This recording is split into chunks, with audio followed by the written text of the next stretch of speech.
What's up everyone, welcome to a brand new movie review. Today I'm discussing Mile 22. Should I say, a film that should get buried 22 miles down. Can't tell from that statement, I really didn't enjoy this film. And that's really disappointing to me because I was looking forward to this. When they got announced that Peter Berg and Mark Wahlberg were re-teaming after Lone Survivor, after Deepwater Horizon, and after Patriots Day, I was full on board because all three of those films are fantastic and both them together just totally work in sync. Which Mile 22, they were saying that this is kind of going to be their own Bourne trilogy in a sense with kind of that nice action thrilling vibes.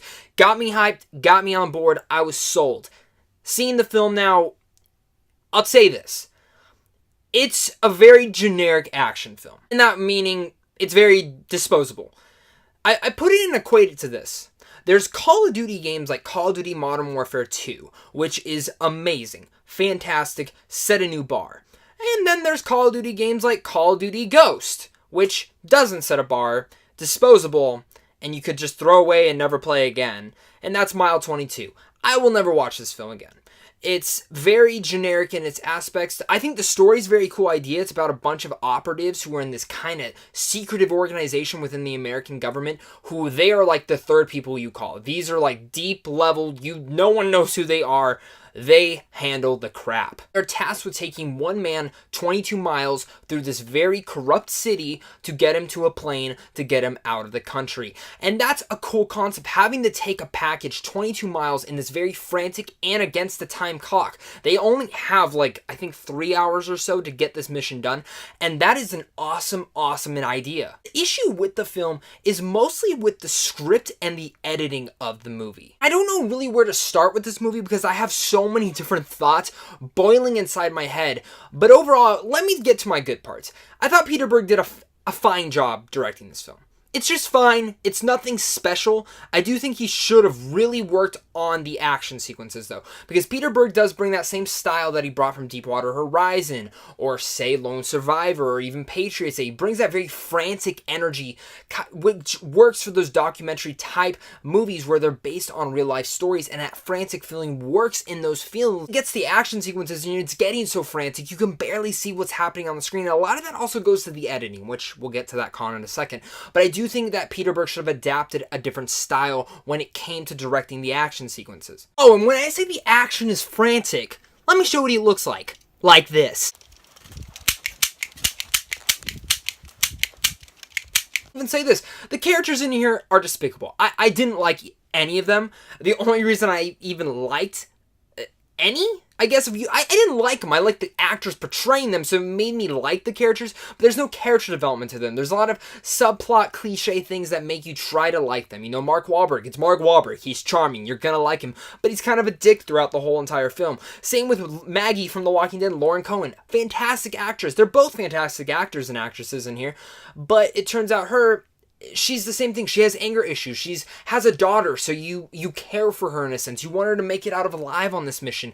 And that's just so cliche in those rags. And she does a decent job, but again, she has that anger management issue that just makes you not like her. This film goes so abusive with the cussing in it that it just was insane. There's one scene in particular that I'm sitting there and they are abruptly saying the F word, the C word, every single word on the docket. And I'm not one to steer away from cussing, but it is very insane that that amount of cuss words came out of someone's mouth for a film. I'm usually not, but it just felt like it was overused and not needed. Like I said, everyone gives a decent performances. It really just goes down to how their characters were written. This is my big con for this film is the script. The script, with a great concept like this, the dialogue is cheesy. It's not there. It just doesn't work. It's like they painted this film and it stops for such long parts of the movie that it just doesn't keep going and going. It just stops when this should be a very frantic mission that's continuing and continuing to go. That's what I wanted from this movie, was a nice action thriller that kept me on the edge of my seat. But at the end of the day, it just gave me a headache from the way the action scenes were shot, which the guy from the right, I don't know how to pronounce his name right, but Iku, when he was on screen, his action sequences were better than everyone else's. He's doing them. You'll if you see the film, you'll understand what I'm saying, but it's just, again, the editing is the problem that messes up almost all these action sequences in here. I know I'm going on like such a big rant with this film, but it really disappointed me. I expect so much more from Peter Berg and Mark Wahlberg when they're collaborating, and especially when they're saying that, yeah, we're gonna make this awesome operative kind of agency type film, and they built up a lot of cool qualities to this agency. It just never executed it right, which is the big word for this film. It doesn't execute it. It's just generic and disposable. My friend left the film and even said this about the movie. This is the perfect movie to put on while you Netflix and chill. Because we all know what people do while they're Netflix and chilling. Because in the reality, the movie's loud.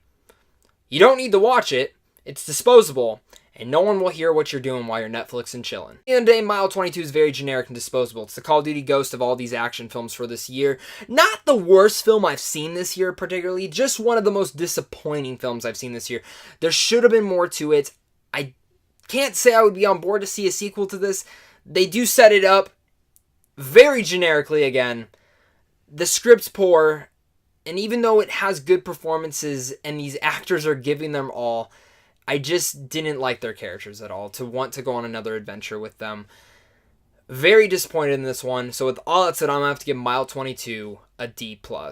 And I don't know what happened with this one. I don't know if there was problems with the editor. I don't know if there was problems with some stuff on set. I have no idea what happened to this film. Like, this sounded like gold, and it just turned into...